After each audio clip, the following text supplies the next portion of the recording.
In the early hours of August 8th, 1963, a night train rolled through the Buckinghamshire countryside, carrying more than letters and parcels. It carried a secret worth £2.6 million, the largest cash haul in British history at the time. This is the story of how 15 men stopped the Royal Mail train and vanished into legend. Britain, post-war and proud, the railways were arteries of the nation, predictable, punctual, trusted.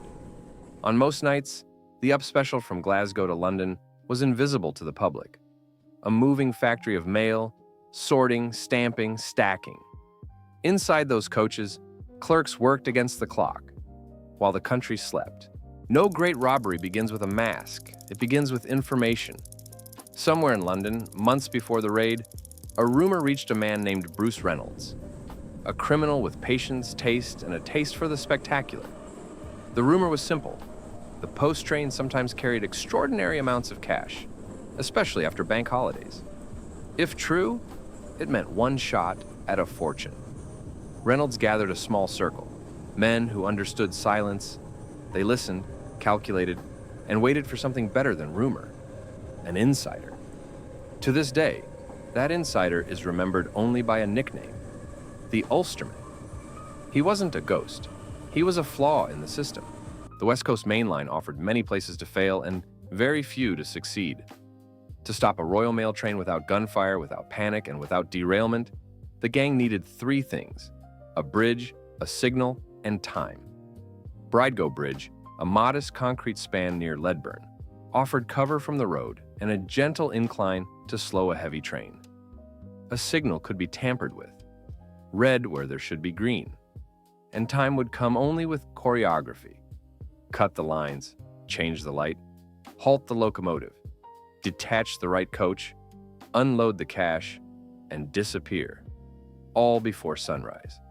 They found a farm, Leatherslade, tucked behind hedgerows and narrow lanes, a place to lay low, count money, burn paper, and wait for the storm. Rehearsals followed. Roles were assigned. Drivers learned the feel of an engine. Tools were bought, stolen, shaped to fit a single night when everything had to move as one. On the 7th of August, as evening slipped into darkness, the gang divided. One team drove to the tracks to cut specific telephone lines, buying silence along the railway. Another team prepared the signal, a false red, humming ready. At Leatherslade, a final briefing. Who speaks and who doesn't?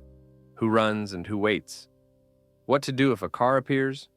What to do if a man says no? Across Buckinghamshire, the countryside was quiet. Fields damp with August air, hedges dark as ink, and a pair of vans tracing back roads that few would remember in daylight. Just after 3 in the morning, the up special approached the signal near Bridego Bridge. Inside the locomotive cab, driver Jack Mills watched the color ahead shift in the fog. Red. He eased the train to a halt on the incline, brakes sighing, metal ticking as it cooled. From the darkness, men appeared, not with guns, but with gloves, masks, and a plan. One climbed the steps to the cab. Another moved toward the coupling between coaches. A third watched the road, counting heartbeats, looking for headlights that never came. There are moments in a crime when chance holds its breath. This was one of them. The Royal Mail train had many coaches, but only one truly mattered: the high-value package coach, the HVP, a small vault on wheels, where banknotes gathered like rain in a barrel. To move the money, the men had to detach the HVP and nudge it forward with the locomotive. Inside, postal workers stared at strangers, who seemed to know exactly where to go and what to do. A retired driver, drafted by the gang for his steady hands, tried to help with the shunting. The coupling fought back, as if the train understood what was being asked of it. In the cab, Jack Mills resisted. What happened next is recorded carefully and retold cautiously. There was violence, not fatal, not cinematic, but enough to leave a mark that never quite faded. The gang tried to keep the story clean. It never truly was. Under the bridge, with the HVP brought within reach, the work began. Mailbags, heavy, awkward, packed with money, were handed down a line of men and fed into waiting trucks.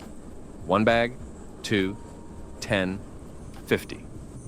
The rhythm of labor is the same whether honest or not. Grunt, step, pass, stow. In the fog, time moved like a second truck. Too slow, too fast, always about to catch up. A lookout froze the line with a hand signal. Headlights far off. A minute passed. The lights veered away. The line began again.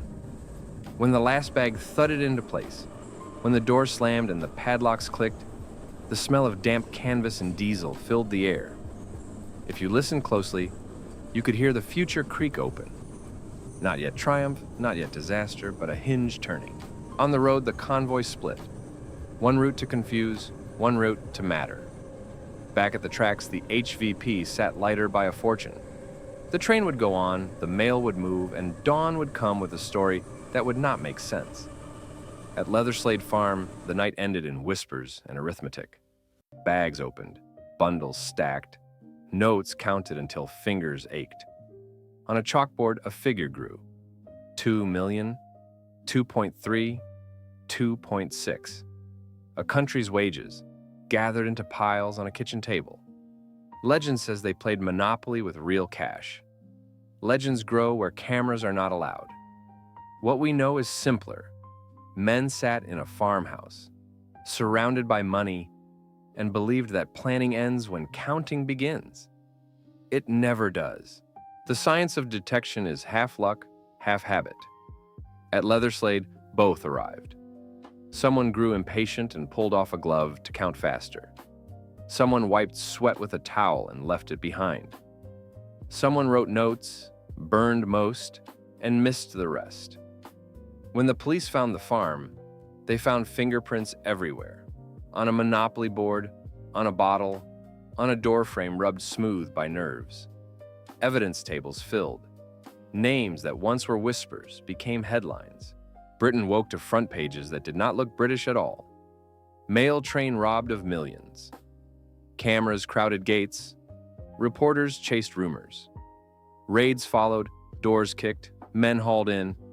Questions asked by men who knew how to wait for answers. Courtrooms watched the parade of the accused. Sentences were long. Deterrent was the word judges used when a crime felt bigger than the individuals who stood before them. But the story did not end in a courtroom. 2 years later, one of the robbers, Ronnie Biggs, slipped past the bars and out of a life determined for him by others. He traveled under names and suns that didn't ask many questions, chasing a freedom measured not in miles but in mornings without prison walls. The hunt grew international, then theatrical. Postcards from Rio, whispers on beaches. The robbery became a myth about men who outwitted a nation. Even as that myth ignored the bruises, the frightened clerks, the driver who carried pain longer than the headlines did. 2.6 million pounds in 1963 is not the same as 2.6 today. It was banks on paper, wages in envelopes, a country trusting its post to carry a week's hope from one city to another. Most of that money was never recovered. Numbers satisfy accountants. Stories satisfy everyone else. This story offered both neat ledgers and messy lives. And Britain took from it what most nations take from their famous crimes. A lesson no one can agree on. Bridego Bridge is quiet now. Cars pass without looking. There's a small sign if you know where to stand. The farm at Leatherslade belongs to another time. Its walls have learned new stories. The West Coast main line still sings in the morning. Trains pass, mail moves, trust like steel flexes and holds. The men who planned the robbery were clever, no doubt. But systems are cleverer when they learn. After 1963, signals were checked, procedures revised, lines hardened against deception. What remains is not a blueprint for thieves, but a photograph of a moment when organization, patience, and error met on a foggy night and changed the newspapers for weeks. Crimes become legends when they feel like stories about us, about risk, about work, about the thinness of certainty.